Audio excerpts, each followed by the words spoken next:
fois un royaume sur lequel régnait un roi et une reine d'âge canonique. À l'image de ses souverains, la capitale croulait sous le poids des ans. Les rues étaient tristes et grises. Il y manquait une chose indispensable, la jeunesse, la joie, le rire des enfants.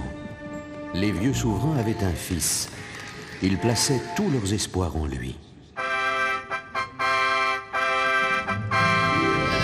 Le prince regagne le royaume après une longue tournée des cours occidentales.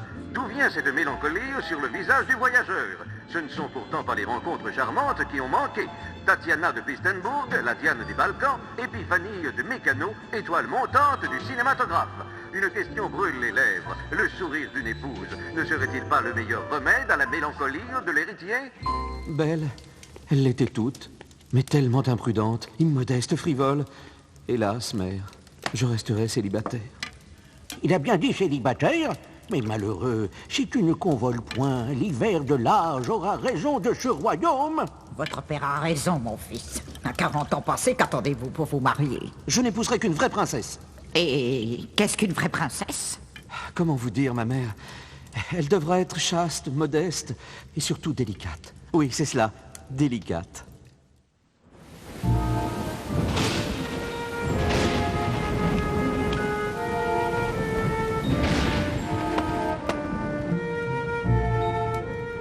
Une princesse demande asile contre le rage. Comment? Basile a contracté la rage? Qu'elle entre.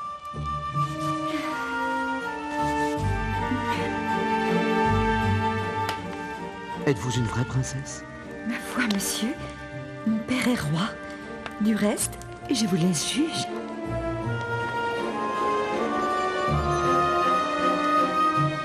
Pourquoi cette triste mine, mon fils? Cet enfant vous plaît? Mon cœur de mère le sent. Oh, je l'avoue, maman, mais comment être sûr que c'est une vraie princesse? Pour cela, fiez-vous à moi. Vous le saurez demain matin.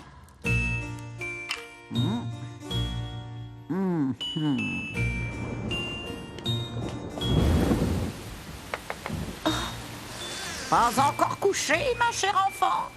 Bon, alors si vous avez 2 petites minutes, j'aimerais vous parler. Alors,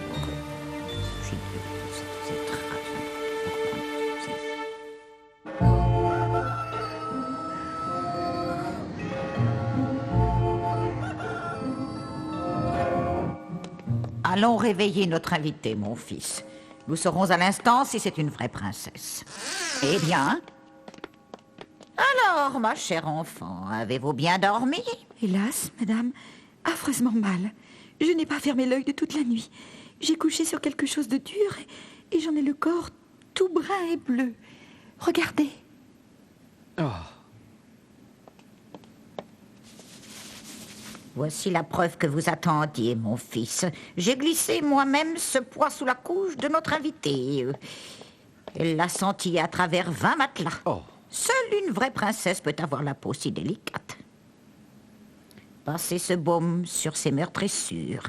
C'est bien le moins que vous puissiez faire. Permettez.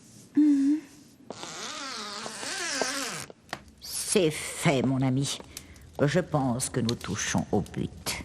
Comment? Hortense a attrapé le scorbut? Une chose entraînant l'autre, le prince et la princesse furent mariés dans la semaine. La joie revint dans le royaume. La reine récupéra le fard à paupières qui avait permis à la princesse de simuler ses ecchymoses. Et le pois fut planté au centre de la plus belle place. Il donna un bel arbre autour duquel viennent danser les jeunes filles à marier. Celle qui recevra l'un de ces fruits trouvera, dit-on, un mari dans l'année. Ainsi marche l'histoire, qui aime retenir ses superstitions et effacer très vite ses petites falsifications.